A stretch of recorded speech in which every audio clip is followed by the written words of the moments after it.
this plant makes eminent sense to me for those who want to clean up the air and lower our carbon emissions, and for people like me who want to create more energy independence. Boundary Dam is the first project, so its importance is immeasurable. For the CCS community, we really want to see more of these projects. There has to be a first. This is the first.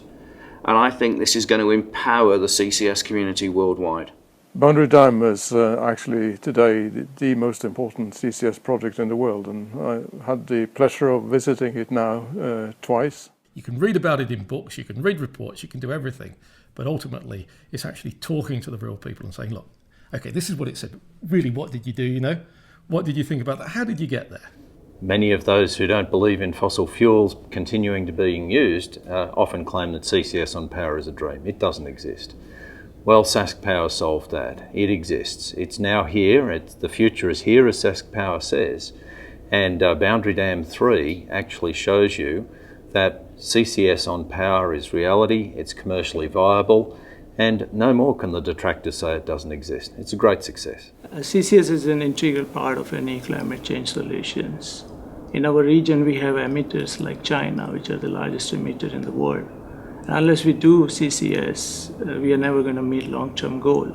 This project provides us the opportunity to learn how we can do the similar thing in China.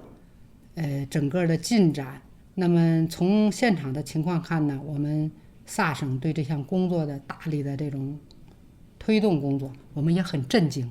I think it's important that CCS needs a global collaboration, and we're quite happy collaborating with SAS Power also in the International Carbon Test Center network. And I think it's important to share the knowledges, to bring down the cost, to scale it up and everything. And I think it's a good cooperation between the different countries in these cooperation networks, an open sharing, which is quite good and will help to drive the technology forward. I believe very much this is just a wake-up call to the industries, sending the very strong message what the Saskatchewan is doing or what SAS Power is doing. I believe this facility is really leading source in the world. I think CCS is becoming even more and more important to mitigate climate change. I think the latest studies all show that the 2 degrees target is only achievable with CCS. It got a bit lost, I would say, in the public debate, but I think there is still a lot of pressure on this and it will come back globally. What Saskatchewan and SAS Power in particular is doing on CCS is unprecedented, and it's an enormous contribution to the world in this area. This project is the culmination of a dream. We've been waiting for this for a long time, and it takes the leadership and the vision of companies like SAS Power to bring it to fruition. I'm just delighted to be here at the birth of this incredibly important project. So, of course renewables, of course solar, of course wind, but a lot of fossil fuel, because coal and gas will enable the system to remain robust and to meet demand on a continuous basis, which will be needed. So we need CCS to make the two goals compatible. How do we have a robust, flexible, environmentally friendly energy system, and how do we meet the climate goals?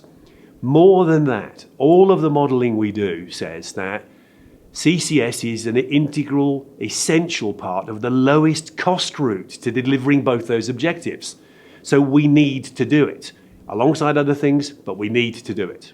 This is a myth buster. It says we can do this. There is only one way we can square this circle of slashing greenhouse gases while ensuring economic growth continues, and that's the technological answers that we seek, and a big part of that absolutely is CCS. We simply can't get the job done without it, because coal is not going away.